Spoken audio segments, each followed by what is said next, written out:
Voltamos para o segundo bloco do programa Polêmica. Hoje nós estamos aqui com o arquiteto Renato Siqueira e dando sequência a uma pergunta que faltava do bloco passado, eu queria falar com você sobre um convênio entre o governo municipal e o governo federal visando trazer para Campos o trem sob trilhos ali pela 28 de março.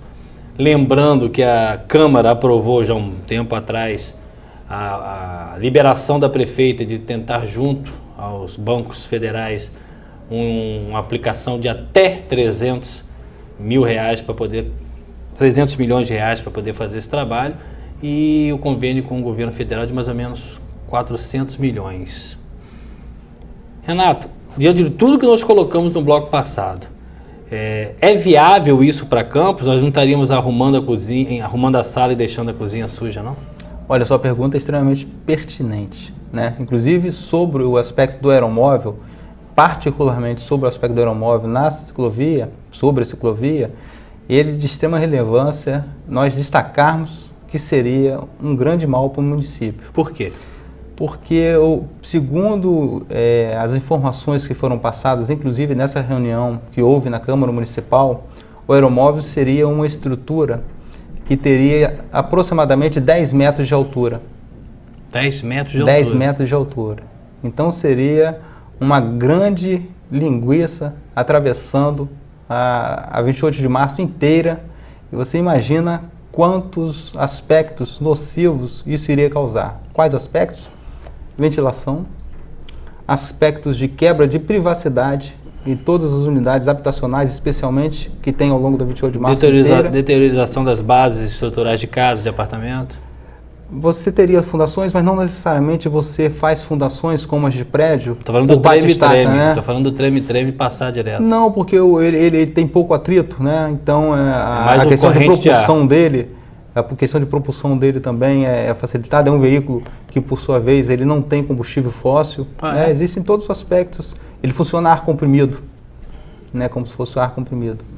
São bolsões que têm uma tecnologia que, inclusive, é nacional, né? Desenvolvido pelo professor que está prestando assessoria à prefeitura na questão do edital de transporte público, né? É bastante interessante, mas para ser aplicado ali naquele setor, no meu entendimento como urbanista, ele não traria tanto benefício. Ainda seriam necessárias várias estações. Você imagina o fluxo e o intercâmbio entre essas estações a 10 metros de altura e o nível do piso, porque ninguém vai sair andando aí pelo município a 10 metros de altura, né? Os jatos ainda não foram inventados para isso, né? Na verdade, você quer dizer que as pessoas teriam que entrar nele em uma altura também condizente, não? Correto, não porque entrariam se ele por baixo. Vão entrar por baixo, mas vão ter que atingir essa altura de 10 metros de altura, porque o trem estará a 10 metros de altura, aproximadamente. Na verdade, a entrada da estrutura e não do vagão propriamente dito. Você tem uma circulação que possivelmente vai haver elevadores, né? Nós esperamos, na verdade, que não haja nada naquele trecho. O que a gente entende que deveria ser feito na 28 de março seria o alargamento dela, como já foi feito em alguns setores. Por exemplo, você tem entre o Parque Alzira Vargas e a Avenida José Alves de Azevedo a criação de uma terceira pista. Por que essa terceira pista é importante? Porque ela é necessária para implantar um corredor específico de ônibus. No nosso caso, poderia ser implantado o BRT, né, que é a grande solução em termos de mobilidade urbana, tanto para a infraestrutura da Copa do Mundo, que foi ressaltada recentemente, quanto para as Olimpíadas, ficando esse sistema de transporte, o BRT, como grande legado para o país. Esse dinheiro que, em tese, seria aplicado, vai causar também prejuízos ou vai ter que haver alguma alteração nas residências nas proximidades? Será que a gente já tem alguma noção pública de onde começa e onde termina esse possível implantação desse transporte? Olha, certamente irá haver impacto, sim, de desapropriações, até porque seriam necessárias para a implantação dos terminais rodoviários de integração. Pelo que foi apresentado pela Prefeitura, isso começaria no aeroporto e iria até a Penha. Sim. Esse seria o trajeto apresentado, né? O suposto trajeto apresentado. Isso traria, com certeza, grande impacto.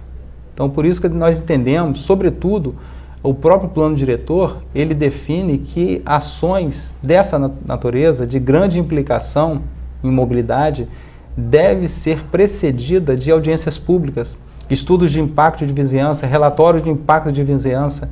Isso não foi feito, não só no caso do aeromóvel, como também na implantação da Cidade da Criança, que está ali no Parque Alzira Vargas, que tem 2 problemas básicos aquilo ali. O primeiro problema básico é o problema direto de mobilidade.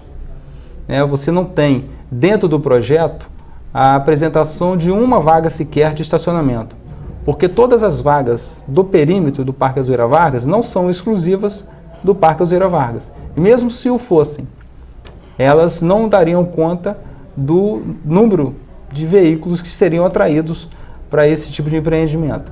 Basta dizer o seguinte, que o Código, além de tudo, o Código Brasileiro de Trânsito, define-se o artigo 93 que todo polo gerador de tráfego, ele tem que ter obrigatoriamente um parque de estacionamento correspondente diretamente ligado a ele. Não é o caso. Não é o caso. O outro aspecto do Parque Alzira Vargas é a questão relacionada ao patrimônio histórico, porque aquele imóvel do Parque Alzira Vargas, ele é tombado pelo patrimônio. E a sua estrutura foi alterada? Foi alterado, ele foi alterado, completamente alterado, inclusive foram criados obstáculos na sua visualização, com o aumento do muro, a elevação do muro. Mexeram naquele tradicional, naquele muro tradicional? Mexeram, fizeram ali como se fossem muros de castelo, numa escala um pouco menor, mas como se fossem muros de castelo. Não respeitaram nada que está tombado ali? Não respeitaram nada que está tombado ali. E os órgãos competentes foram comunicados pelo observatório ou por outras autoridades? Olha, nós estamos inclusive fazendo essa aproximação de cobrança, sobretudo. Há a possibilidade dessa obra ainda ser embargada? Não, porque já está na fase final? Agora está na fase final, Inclusive foi recentemente publicado um aditivo, Mais um aditivo. Um suplemento de valor na ordem de 6 milhões de reais, uma obra que inicialmente teve aí o seu orçamento na faixa de 10 milhões de reais. Então isso realmente é um agravante em todo o município pela falta de planejamento, e não se sabe, Cláudio, qual é a razão de a Prefeitura ter desmantelado toda a Secretaria de Obras, o corpo técnico, e a Secretaria de Planejamento, em detrimento da contratação de uma firma terceirizada chamada PCE. Mas aí você está entrando em um problema que é impressionante como a Prefeitura de Campos trabalha com essa questão de... É uma prefeitura que nitidamente tem um problema muito sério com o concurso público. Tanto é verdade que se você não entrar com mandado de segurança, com pedido de liminar, raramente as pessoas que são aprovadas no concurso entram.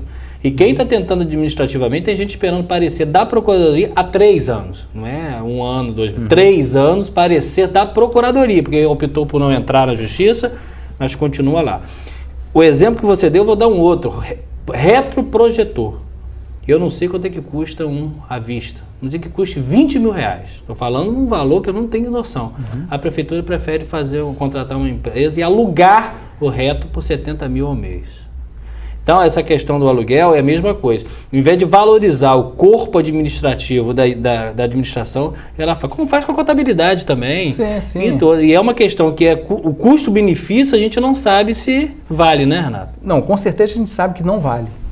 Porque só no caso recente, que foi divulgado esse mês, de indenização, e é bom a gente entender que os royalties são indenização, não são uma verba que vai ser infinitamente renovável. Pelo sacrifício ambiental. Isso é uma indenização pelo sacrifício ambiental e deve ser corretamente aplicado.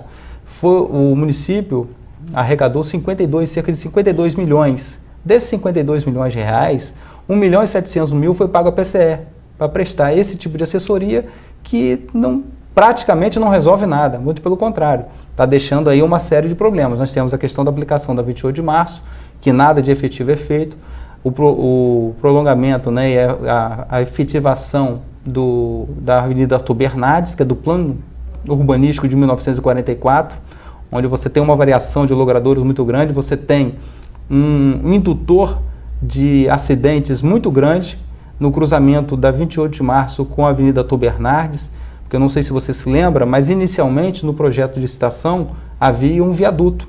Sim. Ali na Avenida Arthur Bernardes, que de uma hora para outra foi suprimido e não foi apresentada qualquer outra... E o dinheiro já estava empenhado. O dinheiro já estava empenhado, porque a firma ganhou a licitação e foi dado início às obras. e nenhuma outra alternativa foi apresentada para solucionar aquele problema. Então esse valor, a princípio, está solto?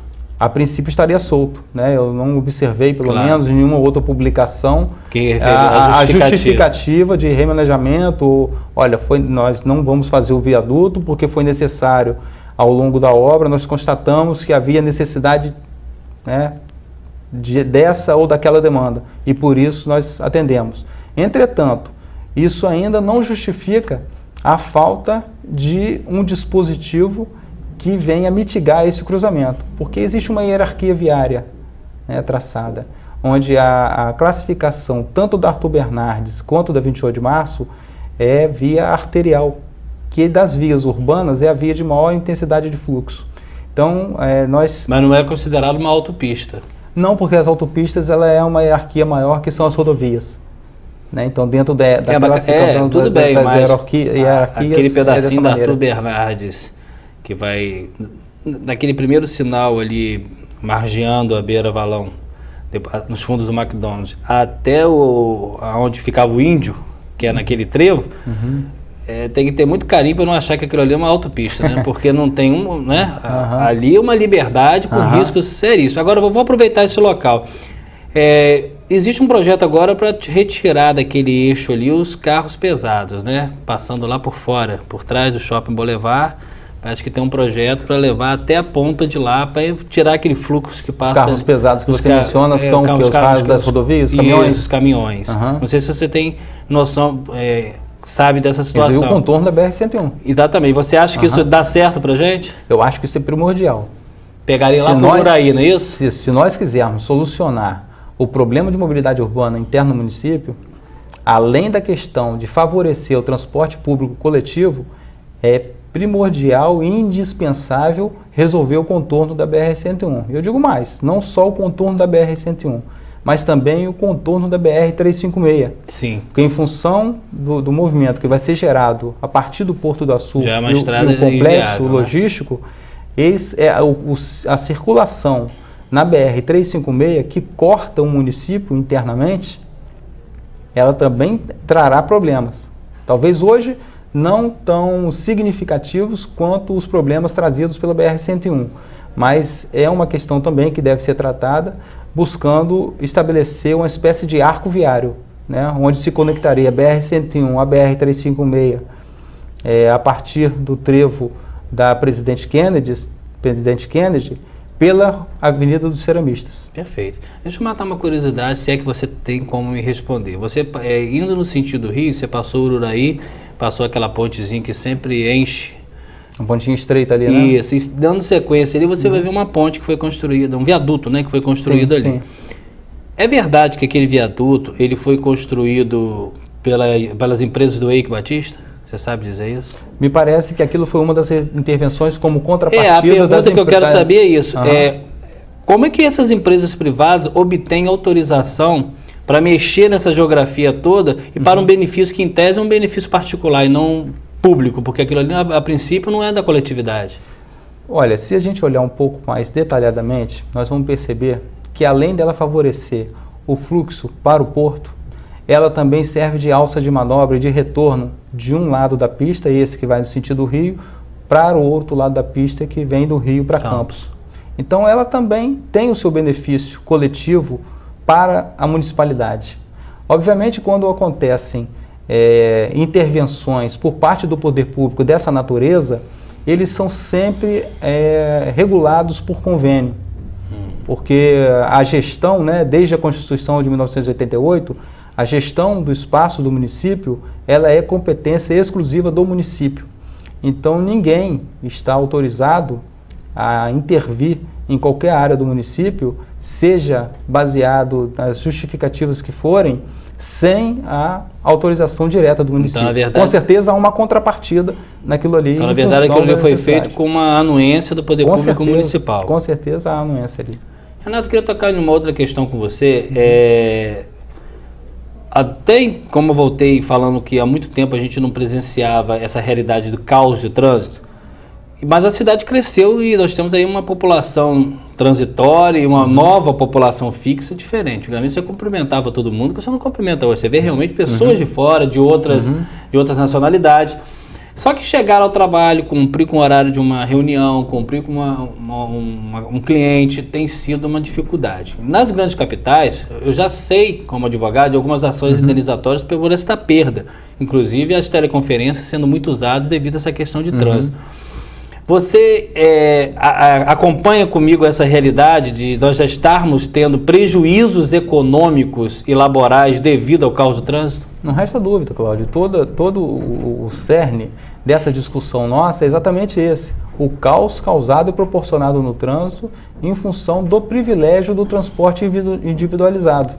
Hoje, sequer o campista ele pode usar com tranquilidade um hábito que ele tem de muitos anos, que é a bicicleta. Verdade. Né? Que seria uma alternativa, e é alternativa em diversos... Saudável, ambiental. E é uma alternativa em diversos lugares do mundo. Aí você vai me dizer, mas que lugares? Lugares pouco desenvolvidos, onde as pessoas não têm condições de comprar automóveis e aí compram as bicicletas? Não. Só para você ter ideia, funciona perfeitamente. Na Dinamarca são mais de 10 mil quilômetros de ciclovia, né? De malha cicloviária, entre ciclovia e ciclofaixa. Nós tivemos recentemente aí uma matéria onde foi constatado isso também na Holanda. No Japão existem bicicletários subterrâneos. Tamanha é a quantidade de bicicleta. Perfeito. Ok. Nós estamos conversando aqui com o arquiteto Renato Siqueira. Vamos ao intervalo. Daqui a pouco a gente volta.